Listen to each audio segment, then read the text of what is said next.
नमस्कार दोस्तों, कैसे हो सब लोग। देखिए, मैं आज आप लोगों को ट्रिग्नोमेट्रिक के बारे में पढ़ाने जा रहा हूँ। ट्रिग्नोमेट्री,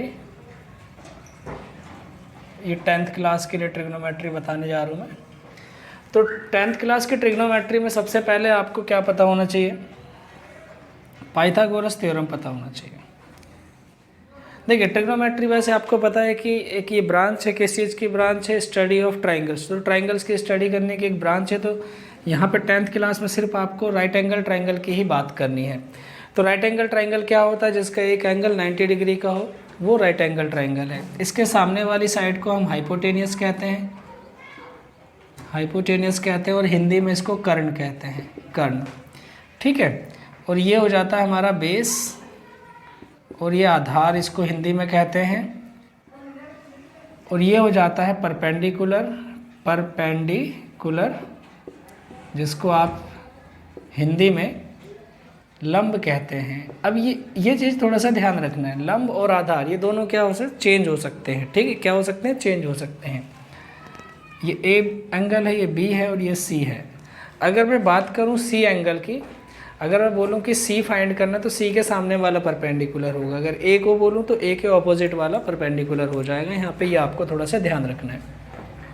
तो पाइथागोरस जी ने आपको एक थ्योरम बताई थी, पाइथागोरस थ्योरम। वो होती है हाइपोटेनस का square is equal to base square plus perpendicular square. Hindi में कह सकते हो कि कर्ण का स्क्वायर बराबर में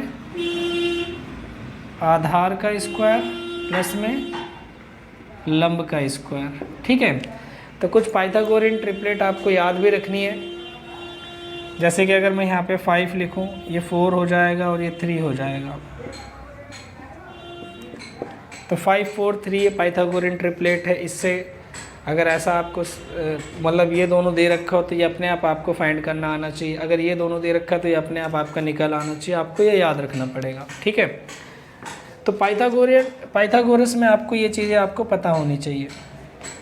अगर अब मैं बात करूँ इनके फॉर्मूलों की ट्रिग्नोमेट्री में, तो आप लोगों को फॉर्मूले भी याद रखने हैं। साइन थीटा, कॉस थीटा और टैन थीटा, ये 3 चीज़ें हमें याद रखनी है। Sine theta, cos theta, tan theta. इसका उल्टा भी होगा, वो भी बताऊंगा आपको। इसका उल्टा हो जाता है, पहले मैं इनके फॉर्मूले लिख दूं। इसका फॉर्मूला होता है परपेंडिकुलर अपॉन में हाइपोटेनियस। ठीक है। कॉस थीटा में बेस अपॉन हाइपोटेनियस, अपॉन में परपेंडिकुलर अपॉन में बेस। ठीक है। Sine theta, cos theta, tan theta. यहाँ पे ये perpendicular upon hypotenuse, cos theta base upon hypotenuse, tan theta perpendicular upon hypotenuse. अगर मैं इसकी बात करूँ यहाँ पे कोसेक थीटा, कोसेक थीटा क्या हो जाएगा? कोसेक थीटा साइन थीटा का उल्टा होता है, वाइस वर्सा, मतलब उसका उल्टा ऑपोजिट हो जाएगा। आप इसको ऐसे लिख सकते हो 1 अपॉन साइन थीटा, मतलब ये उल्टा हो जाएगा तो हाइपोटेनस ऊपर और परपेंडिकुलर अपॉन में। इसी तरह यहाँ पे कॉस थीटा का ऑपोजिट होता है सेक थीटा, तो सेक थीटा क्या लिख सकते हो आप? 1 अपॉन कॉस लिख सकते हो, तो ये हो जाएगा बी अपॉन में एच। इसी तरह टैन होता है कॉट का उल्टा, तो यहाँ पे cot theta is equal to क्या हो जाएगा? 1 अपॉन टैन, मतलब बी अपॉन में पी। तो ये कुछ फॉर्मूले हैं, हमें याद रखने पड़ेंगे। ठीक है, ये फॉर्मूले हमें याद रखने हैं।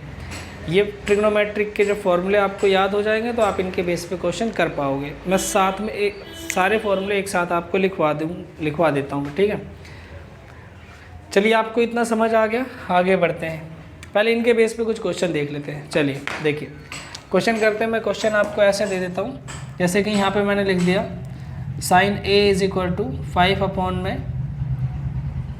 4 अपॉन में 5 है। Then find tan theta, tan A find कीजिए। ठीक है, तो टैन ए आपको फाइंड करना है। सिंपल सा क्वेश्चन है।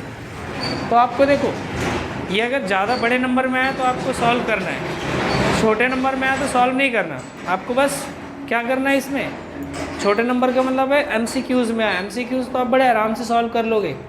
tan का फॉर्मूला क्या होता है, tan का फॉर्मूला आपने सीखा अभी यहाँ पे P/B, परपेंडिकुलर अपॉन बेस। और साइन का क्या होता है, साइन का होता है P/H। तो ये मतलब ये P की वैल्यू है और ये H की वैल्यू। अगर B की वैल्यू पता चल जाए तो मुझे tan मिल जाएगा। अभी मैंने आपको ट्रिपलेट बताया कि 4 और 3 इस तरह के और भी ट्रिपलेट होंगे, वो अपने आप बना भी सकते हो। तो इसका मतलब परपेंडिकुलर कितना हो गया, 4 हो गया, हाइपोटेनस कितना हो गया, 5 हो गया, तो बेस कितना हो जाएगा, बेस 3 हो जाएगा। तो आपका answer tan theta is equal to क्या होना चाहिए, base upon perpendicular upon base, मतलब P/B होना चाहिए। तो P कितना है 4/3, ये आपका आंसर होगा। जहाँ भी आपको 4/3 नज़र आया वो आपका आंसर हो जाएगा। ठीक है, या देखिए क्वेश्चन में क्या होगा, ऑप्शन तो आपके मिलते जुलते होंगे, तो बस आपको फॉर्मूला भी याद रहेगा ना तो भी आप कर पाओगे। वहाँ पे क्या होगा, P4/5 या 3/5 भी ऑप्शन में होगा।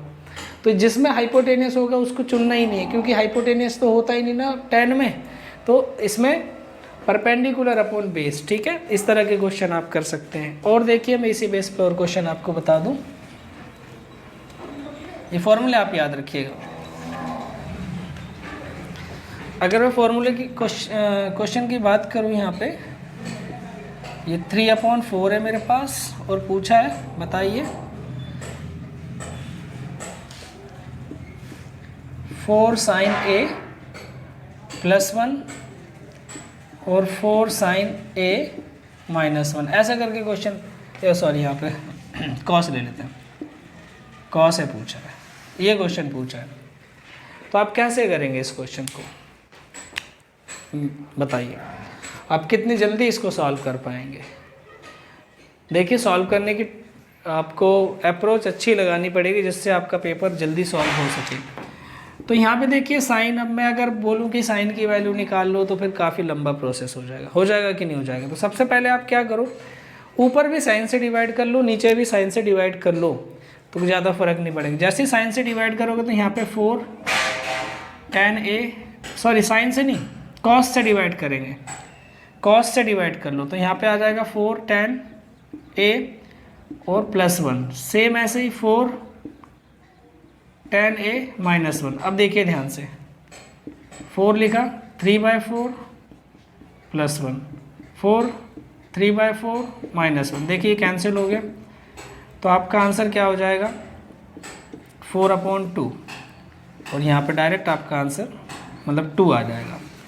तो आपका जो भी आंसर आएगा, अगर ऐसी सिचुएशन आती है तो आपको क्या याद रखना है कि ये 4 तो हट ही जाएगा। अगर यहाँ पे +1 है तो इसमें +1 और नीचे -1 हो जाएगा, इसी में 3 -1। अब यहाँ पे ज़रूरी नहीं कि 3 हो, और कुछ भी हो सकती है वैल्यू, है ना। तो आप इसको ऐसे करेंगे। चलिए आगे बढ़ते हैं। तो इस तरह के क्वेश्चन तो आप सॉल्व कर पाएंगे। चलिए आगे बढ़ते हैं, अब और फॉर्मूले देखते हैं इनके। देखिए अभी हमने पाइथागोरस थ्योरम पढ़ ली, पाइथागोरस थ्योरम से हमने एक और फॉर्मूला पढ़ा, क्या, H² = P² B², ये तो पाइथागोरस थ्योरम है। अब इनसे देखो फॉर्मूले कैसे बनते हैं। अब मैं यहाँ पे क्या कर सकता हूँ, H से डिवाइड कर दो, H² से अगर आप डिवाइड कर देंगे तो यहाँ पे क्या आ जाएगा,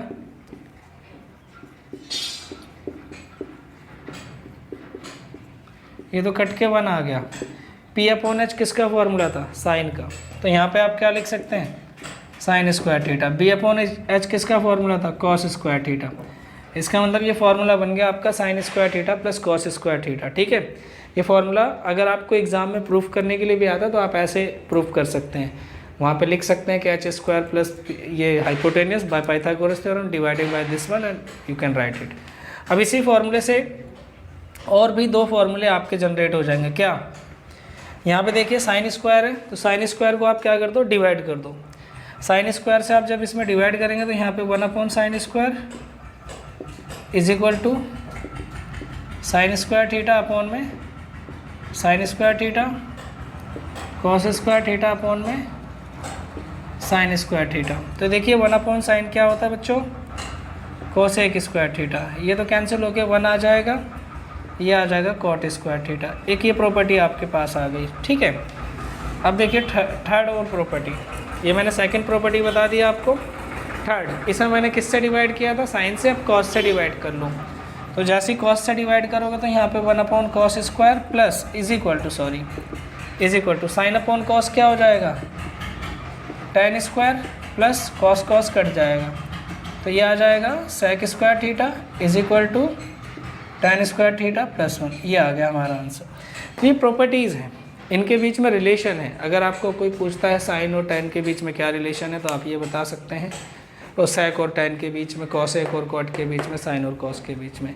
इन फॉर्मूले पे बेस्ड भी क्वेश्चन आते हैं, आपको अच्छे से याद करना है इनको। ठीक है, चलिए आगे बढ़ते हैं।